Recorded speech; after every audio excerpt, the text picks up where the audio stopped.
I'm going to read the second piece in my book, Lovelight. My name's Lisa Chung.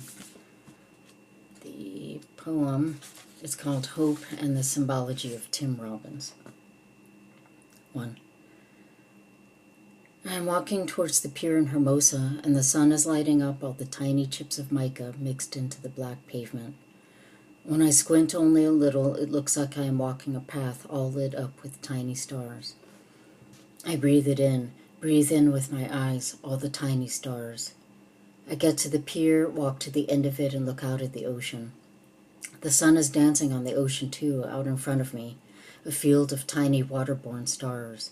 I breathe it in again, as if the world loves me, as if it is so happy to have me walking in it. It is sparkling.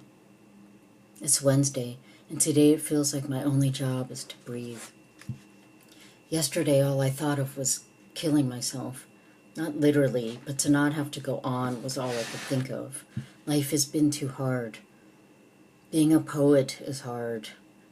Some days the only thing you can do is squint your eyes and hope for grace, for the ability to see things differently. 2. Friday. It is gray outside and threatening rain, but it isn't raining. I am walking with Dee in Venice. Earlier in the day I'd been writing, naming all the women after different types of teas, all the men after drinks you get in a bar. Without anyone else knowing it, the poetry continues to unspool from the center of me, and like some necessary punctuation, the rain comes. A comma, a period, rain and more rain.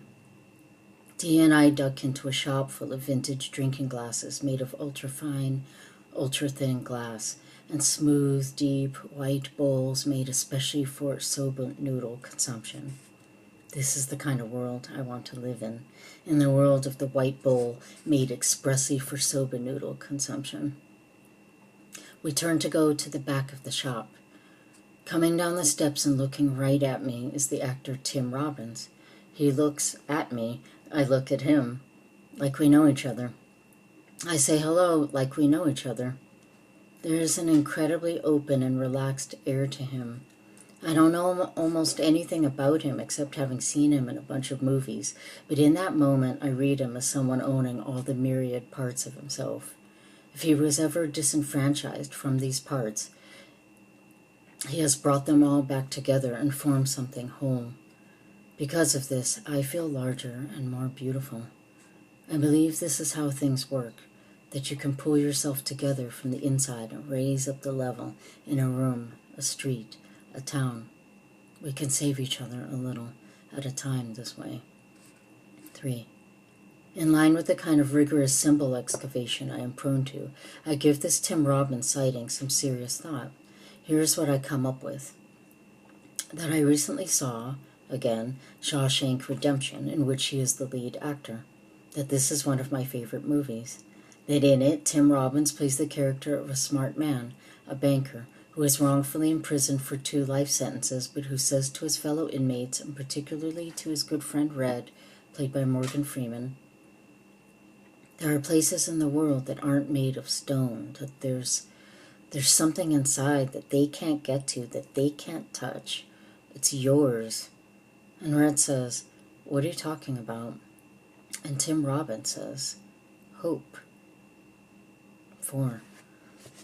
Shawshank Redemption, Tim Robbins is quiet and he is so patient. He works his plan little by little and he never gives up. Inside him is where the idea of true freedom lives, and it's by these means that he indeed comes to know it, by believing in this and never succumbing to the darkness of his situation, the corruption of the people all around him. 5.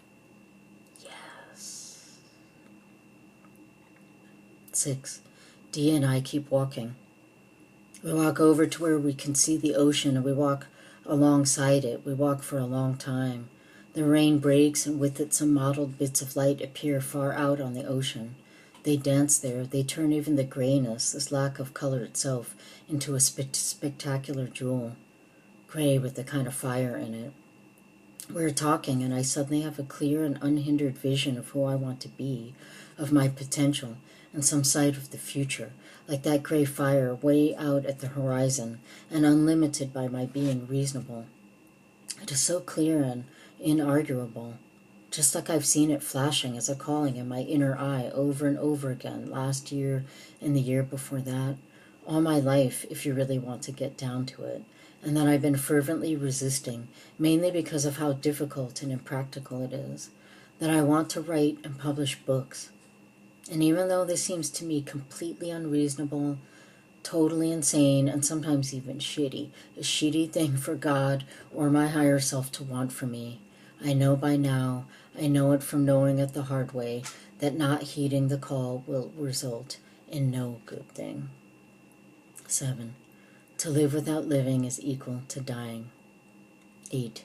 Yet at the same time, chasing after things from the outside isn't going to yield what I'm really after. Right now, living in Los Angeles, the challenge is in how to achieve some kind of congruity in this place where the love of the shiny and glittering outerness of things is so revered. 9. What I'm really after is out there in that light, dancing on the surface of the ocean. 10. What I'm really after is in here, in the center, where all the poetry comes spilling out without anybody knowing. 11. Still, the vacillating. On Saturday, I'm alternating between anxiety and despair. I'm standing outside the Bristol Farms. I walk through the parking lot to my car and I come upon a little oasis of Iceland poppies. Fire red and the orange of lanterns at an all-night feast held by good friends, and the yellow and salmon pink of beautiful, crinkly party dresses worn by young girls about to discover the whole rest of their lives contained in one kiss and one sip of champagne. 12. I have found the soft center again. I am in present time, alone and awake. Don't pinch me. Here is where I want to be, not dying, living. 13. These poppies are covered with tiny raindrops. They are dancing in the light that came after the rain, and the bees are dancing with them, among them, everybody drunk and in love, especially me, drunk and in love with the colors, with the light, with the freshness of the air after it's rained, drunk and in love. I don't even need to squint this time. It's so palpable. 14. On Monday, I hike up to an ocean overlook not far from the place where I grew up. I am high, high up, standing at the edge of a rocky cliff, looking down, down, and the ocean is so deep and prismatic, like someone you just that day fell in love with, and you want to know all the layers of them, and because of your love, this seems instantaneously possible. Over here, where it's deep, and the kelp sways and the water is dark jewel green. Over there where the waves move into the shore, carrying such slow-moving boats of light on them, lights like emissaries, and the water is dark blue like something you could never ever describe with words, but you want to. You want to. And back over here where it's the dark green in the heart of some secret shining jewel, a perfect line of pelicans fly right over it. So close to the water, I do not know how they manage to not be one with the water or to drop down into it. But they do it. They manage it effortlessly, and I am there to witness it. 15. This is what I'm talking about. The wordless and incomprehensible place where pain meets beauty equals paradox equals love. Waves and waves of pain meets beauty equals paradox, pain meets beauty equals love. The ocean with its indescribable blue and its dark jewel green, not to mention all its unseen layers too, equals beauty, equals love. 16. If this is where God's heart lives, this is where my heart lives too.